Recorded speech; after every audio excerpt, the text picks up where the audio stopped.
According to the codes of Mephala, there is no difference between the theorist and the terrorist. Even the most cherished desire disappears in their hands. This is why Mephala has black hands. Bring both of yours to every argument. The one-handed king finds no remedy.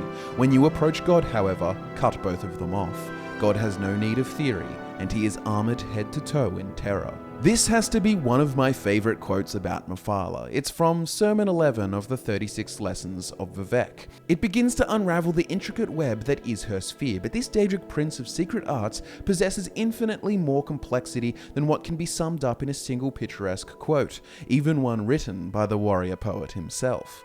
It's very easy to read Western perceptions of the Webspinner and arrive at the rather simplistic conclusion that she's just a patron of sexed-up assassins, as she is described as the demon prince of murder, sex, and secrets. While true, this is far too literal-minded, and there is a philosophical weight beneath the surface that reveals her to be, or rather her sphere to be, far more essential and pervasive than one might first think. Welcome to FudgeMuppet, ladies and gentlemen. My name is Scott, and if you watched our podcast where we ranked the Daedric princes, you may remember that Mephala is my favourite. Like I mentioned, a surface-level reading may leave you perplexed as to why, but trust me, there is far more to this Daedric prince than first meets the eye. It's a case similar to Mehrunes Dagon, for example. On the surface, he's just a destruction god who wants to stomp on things, but when exposed to his origins and the deeper philosophical purposes of his nature, then another view of the prince is seen. So in order to understand the complexities of Mephala, we must first understand the simplicities. Let's begin with the fundamentals of the Webspinner. She is the Androgyne, the teacher of the secret arts, the anticipation of Vivec, and the queen of the 8 shadows of murder. Mephala manifests herself as male or female to the mortal eye, depending on which individual she seeks to ensnare.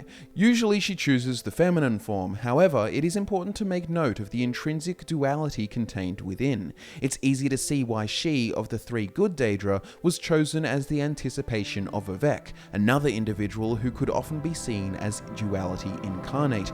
Both of these beings represent the intrinsic need for contradiction within civilization as well as within the self. For clarification about the anticipations, if you were unaware, the ancient Chimer worshipped what they considered the good Daedra, Mephala, Boethia, and Azura, and when the tribunal came about, instead of decrying the Daedra trio as false or unworthy, they fashioned them as a sort of primal, necessarily cruel forms of themselves. The new doctrine called them the anticipations of the tribunal, who embodied a more refined and civilized version of the same spiritual functions within Morrowind society. Mephala specifically was considered the anticipation of Vivec, hence why they are connected. The book Vivec and Mephala may provide a little more clarification for you. Listen to this.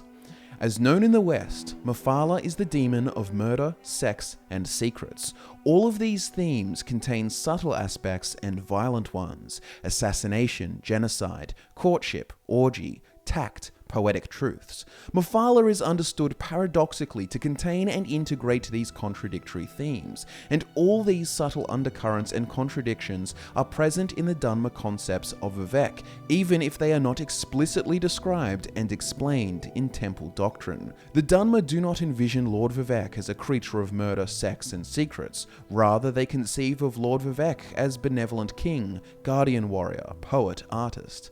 But at the same time, unconsciously, they accept the notion of darker, hidden currents beneath Vivec's benevolent aspects. I'll leave it there with Vivec for the moment, but it's important to understand Mephala's place in Dunmer theology. Now, to attack the rest of the surface level stuff, people may most commonly associate Mephala with the infamous Dunmeri cult of assassins called the Morag Tong. The Morag Tong, while they celebrate murder and kill to honor the Webspinner, they also do serve a particular purpose within Dunmeri society. A core function of the Morag Tong is to provide an impartial service for the great houses. They murder approved targets via a legal writ, which serve as a safer, more subtle way for nobles and house members to settle their grievances without starting an all-out war.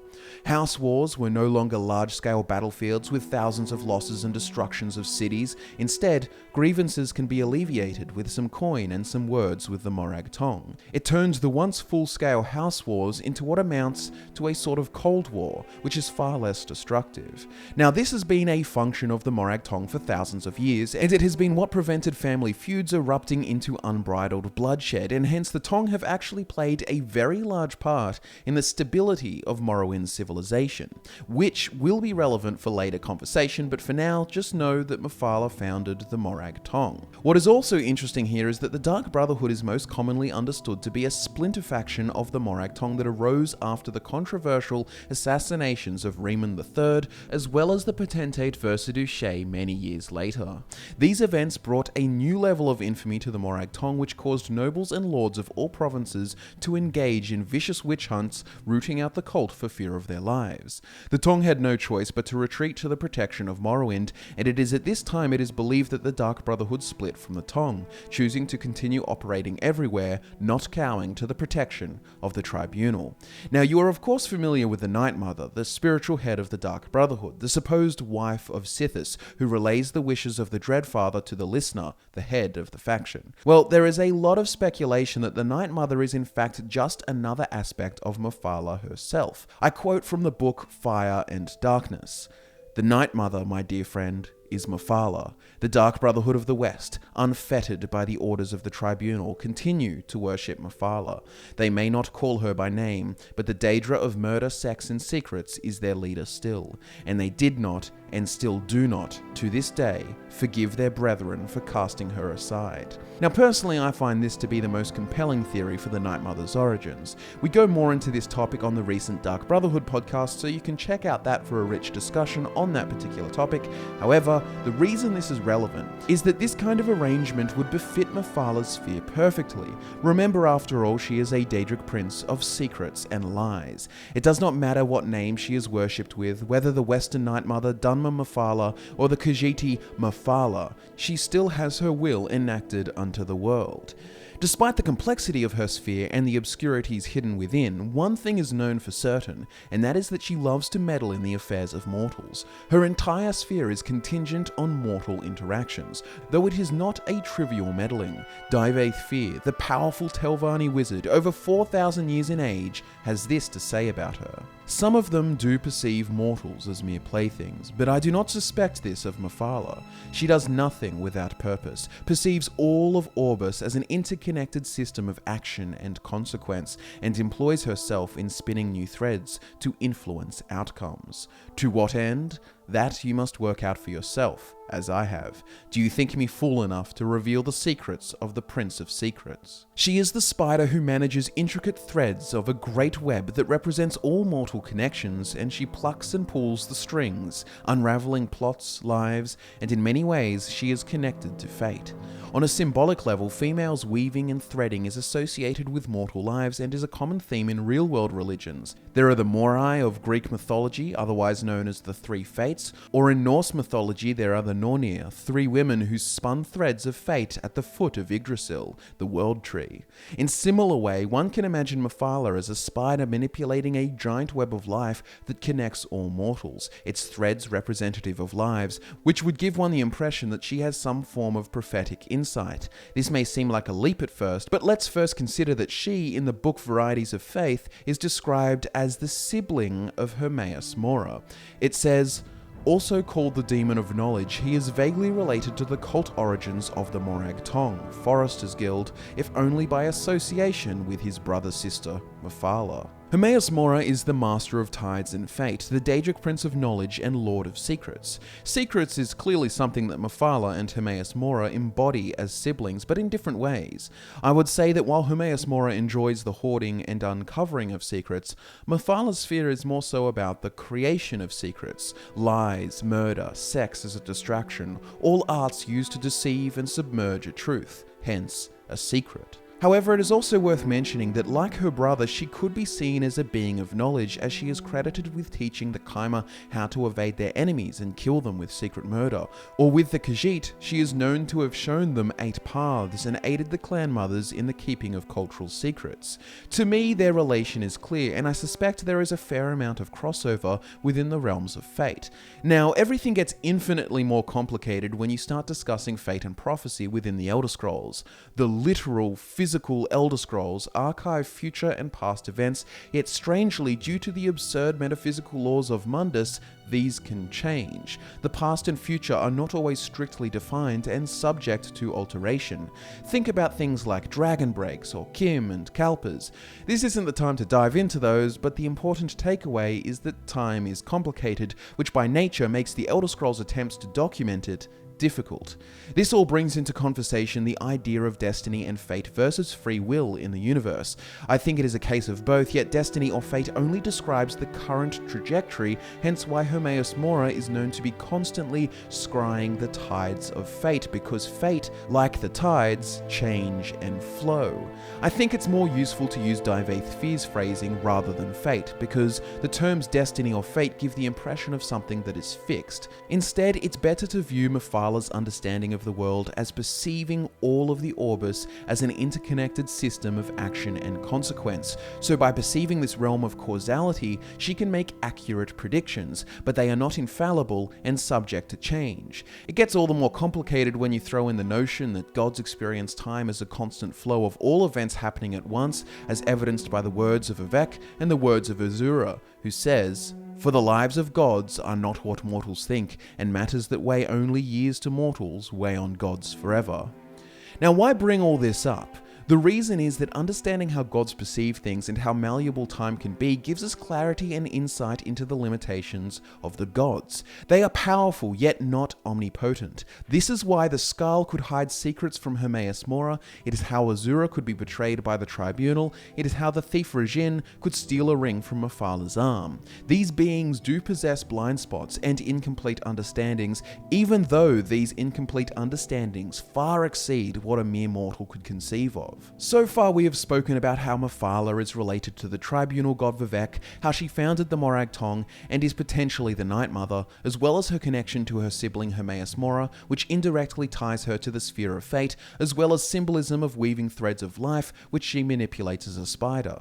And yet there is more to her. We must speak of her perception through the eyes of the Khajiiti, but just before that, I want to bring up that she is stated as having some very interesting enemies and allies. Molag Bal is stated as an enemy of Mephala, and understandably so. Molag Bal is one of the 4 corners of the House of Troubles in Dunmer theology, known for his penchant to try and corrupt the Dunmeri purity. From Mephala's perspective, she was clearly invested in the founding of Chimeri culture and would like to see it thrive through the clan systems she created with Boethia, and on top of that, Molag Bal's sphere is domination through power and corruption, a method distasteful to Mephala, who taught the Chimer the arts of deception for the very purpose of eluding powerful foes such as him. Another example would be the powerful Aldmer god Trinimac. It makes sense, but curiously, another of her enemies is stated to be Periite, the Daedric lord of pestilence and natural order. Neither of these spheres seem at first to come into conflict with those of Mephala.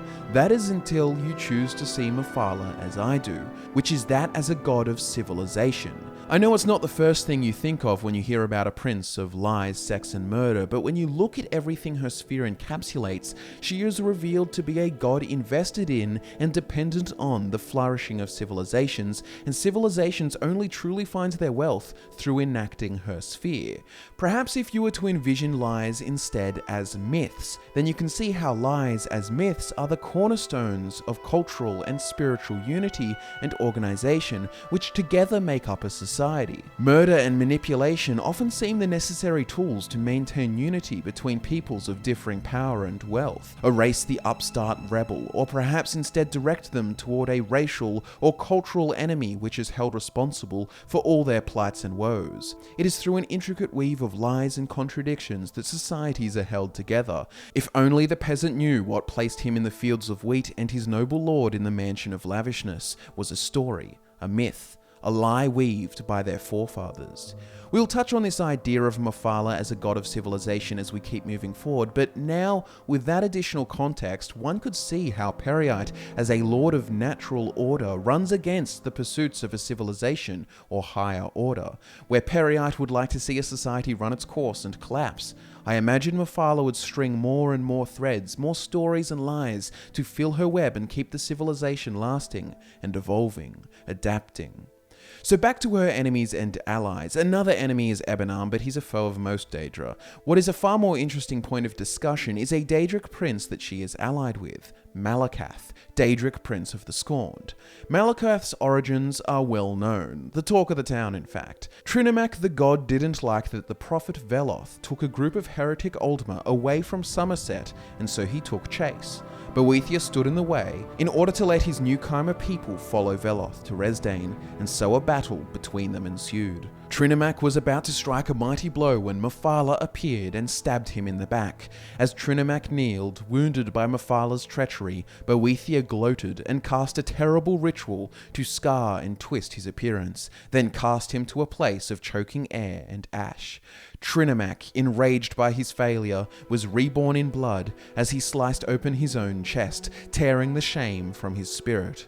Morlock, the god of curses, rose from the ash and cursed Boethia for his malice. So why could it be that Malacath is allied with Mephala, the very being that helped destroy Trinomac and rebirth him as Malacath? In Dunmer theology, Malacath is one of the four corners of the House of Troubles, a Daedra to be avoided or placated. So why would one of the good Daedra ally themselves with him? Now, a likely answer is that this is outdated lore from the Daggerfall era. However, let's assume that this is not the case. Let's assume they are allies. What could we see here? Could it be the two Daedric princes thrive off one another? Malacath is the defender of the betrayed and patron of the orcs, the pariah folk of Tamriel, the outcasts of all civilizations, and if we envision Mephala as a Daedra of civilization, would it be too much of a stretch to suggest that one sustains the other? The orcs have a culture according to the codes of Malacath that favor the strong, and they have a survival of the fittest mindset, and much of the adversity they face, or have faced, comes in the form of great civilizations, whether that be the Regarda of the First Era, kingdoms of High Rock, kingdoms of Hammerfell, Nordic Jarls, or even the Dunmer. They fight their enemies and embrace themselves as outcasts of civilization. This strengthens them, but at the same time the presence of orcs strengthens the civilizations who can have a great common enemy to face. And consider this enemy was created by lies and deception, a combo of both Mephala and Boethia's scheming. It is a curious alliance, one that may just be the result of outdated lore from Daggerfall times, but still, it's interesting to ponder. So now we get to Khajiiti mythology, and then we can start tying all the loose threads into one big picture, one that paints Mephala as a complex being that is both essential to civilization and enlightenment. To the Khajiit, the Webspinner is known as Mephala, that is Mafala. The teaching mother, elder spirit, and the keeper of ancient secrets of Fadomai. These were the secrets her children only needed in the beginning, and it was Mephala that carried them down. She watches over 8 of the many paths, each of which a Khajiit must walk in time. Mephala aids the clan mothers in guiding the Khajiiti people along the path and protecting our secrets from others. She is an ally of Azura, Boethra, and Lorkhaj. Her numbers are 8 and 16, and these are 2 of her keys. Here is another example of how Mephala is credited with a crucial part in the founding of a civilization. As she was credited with the construction of the Khaimah houses and clans, so too was she credited with the guidance of the Khajiiti clan mothers, and in both cases she was crucial in both teaching the necessary secrets and aiding the people in protecting them. She is also known as the recorder of hidden guilt and shame, and the abode of ignominy in northern Elsewhere was once her temple, until the sinner suicide brought her cult into disfavor. There is little more information on this ancient Khajiiti cult of Mephala. However, one could assume that the sinner, as in implied guilt, suicides were a result of a great shame or hidden guilt, as Mephala is known to be the recorder of. This shame or guilt could be related to the dark secrets, the atrocities, the lies, murder, the subjugation, all possible moral transgressions that are often necessary in the flourishing and founding of a society. One could draw connections connections to Vivec, who is associated with Mephala in Dunmer mythology. If you believe the story of Vivec's collusion with the tribunal to murder Nerevar in order to achieve power, then you can see how a villainous crime could produce a golden age of civilization for Morrowind, which would last thousands of years. However, Vivec is left with the shame and the hidden guilt, which clearly affects him as he seems to use hidden messages, hidden admissions of guilt within the 36 lessons of Vivec as a type of catharsis, rather than perhaps what the Khajiit did with the Sinner Suicides. Actually, within the 36 lessons, there are more mentions of the codes of Mephala that support the idea of her necessity in civilization. Here's an excerpt from Sermon 11. According to the codes of Mephala, there can be no official art, only fixation points of complexity that will erase from the awe of the people given enough time. This is a secret that hides another. An impersonal survival is not the way of the ruling king. Embrace the art of the people and marry it, and by that I mean secretly have it murdered. To break this down, the line, "There can be no official art, only fixation points of complexity that will erase from the awe of the people given enough time," is poetically communicating that art or symbols are not permanent, and hence there can be no official art because they will erase from the awe of the people given enough time. Put it this way, what's the official fashion of the 20th century? Trick question, there was none. You could look at the distinct styles of the 20s, 40s, 60s, 70s, 80s, 90s, and all in between, and see that fashion evolved and changed. And the same would apply to art of other forms. By following the codes of Mephala and embracing, or metaphorically marrying, the current artistic fixation, then one can have it secretly murdered, which is to say bond it with yourself so that you may influence and change it, hence control it. It may seem a little whack to you right now, but let me give you a simple example. A celebrity embraces, or metaphorically marries, a fashion trend, say sneakers. That celebrity then becomes known for sneakers, and in turn influences the original trend by designing or choosing certain brands of sneakers to wear. By bonding himself with sneakers, he has exerted a form of control over it. This, of course, is reliant on a position of power. To bring this back to the Elder Scrolls, let's look at the tribunal.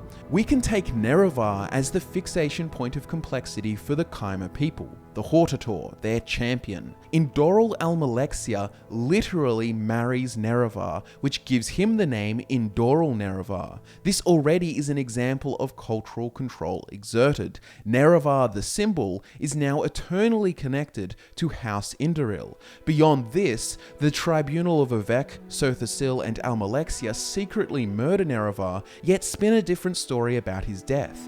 Metaphorically, they have married the symbol of Nerevar, a fixation point of the people. They have co-opted it and used this to bring about their new golden age of civilization.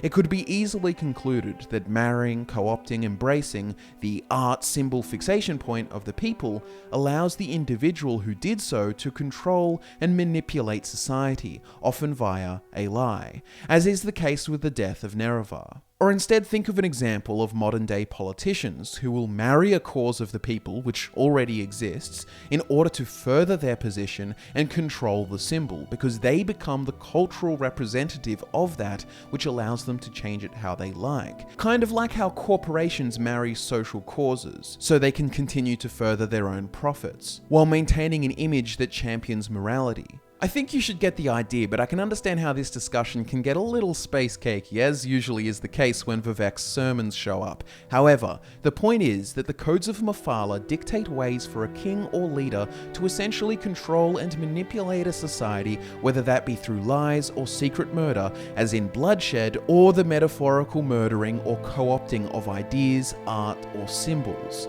The essentialism of Mephala's sphere to the flourishing of civilization should be pretty clear by now, but now we can get into some of the other interesting symbolism and more metaphysical purposes of her domain. Let's talk about the symbolism of the number 8. Within some of the suggested metaphysics of the Elder Scrolls, there is a particular use of the number 8.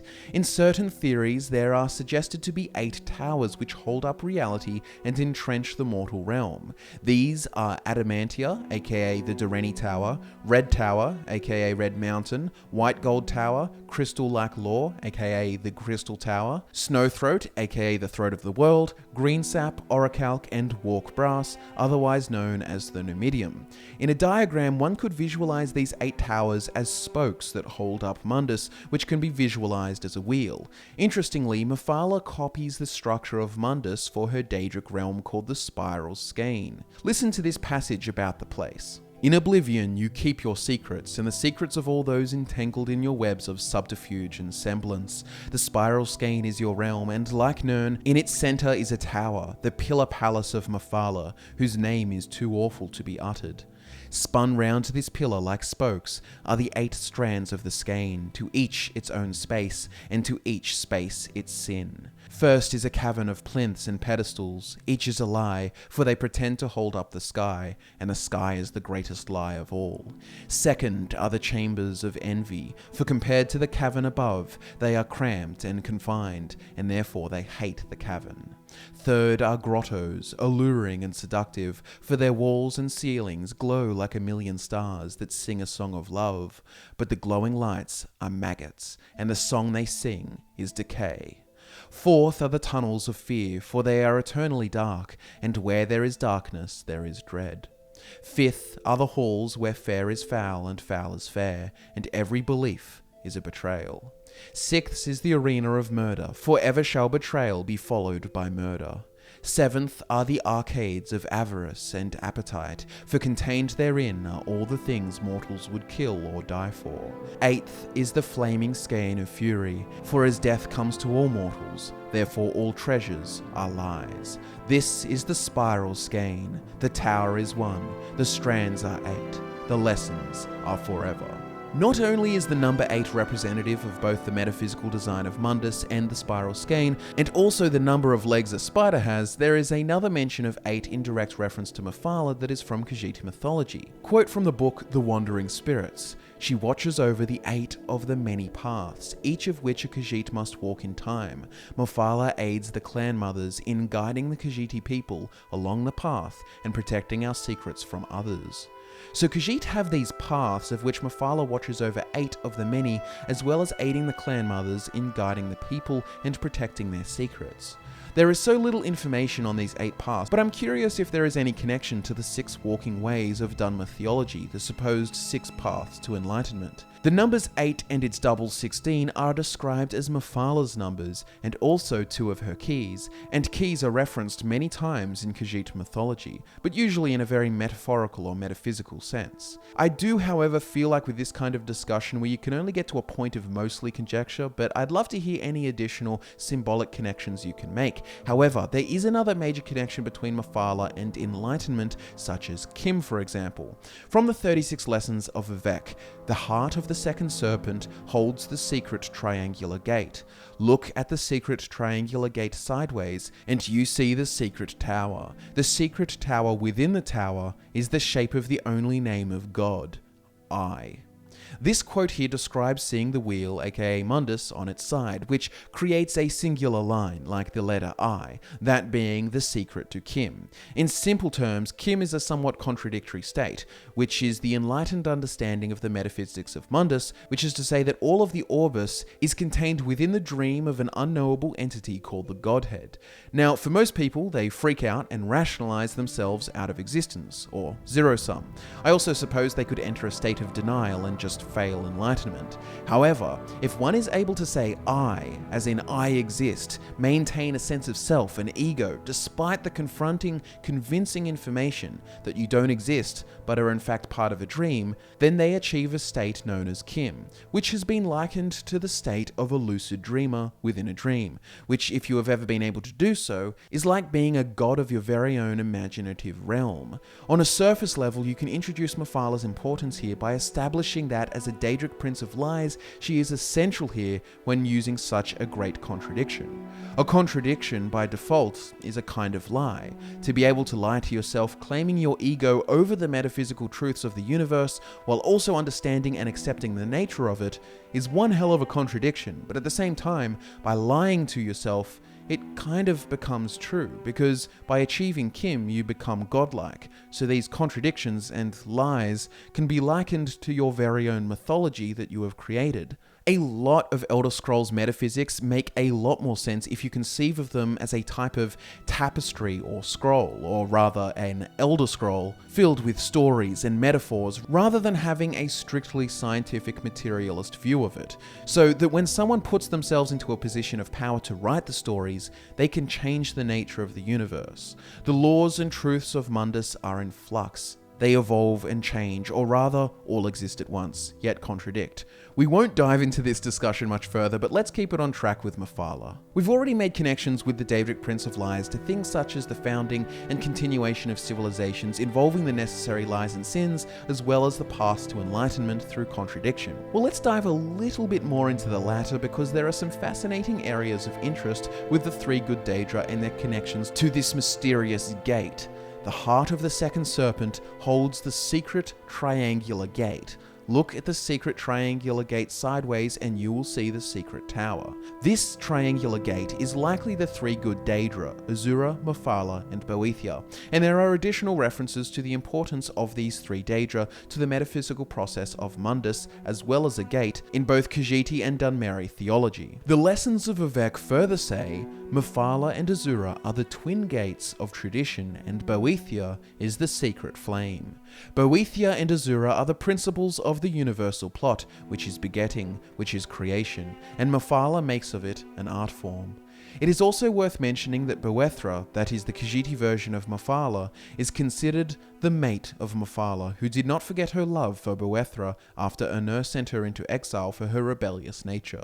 And additionally, Mephala is described as an ally of Azura, Boethra, and Lorkhaj. So as you can see, the good Daedra of Dunmer theology are also known to be united in Khajiiti mythology. I won't be discussing this in depth today, as there is so much to break down, and truth be told, I'm still organizing my thoughts on the potentially clearer connections between the three good Daedra and their greater purposes, and also I have a feeling I would have to do a separate video on the Tribunal and good Daedra together as reflections of one another to truly do the topic justice, but for the moment, take what I've said and ponder on it in the meantime. Clearly, after listening to this video, I think I have hopefully communicated how Mephala is far more complicated than she seems, and how her sphere of sex, lies, and murder affects far more than you would first think. She is the darker undercurrents, or rather the foundations of civilization, having both been an original influence, or rather architect, of both Kaima, Dunmer, and Khajiiti societies to varying degrees. And even without direct credit, the principles of her sphere apply to almost all civilizations.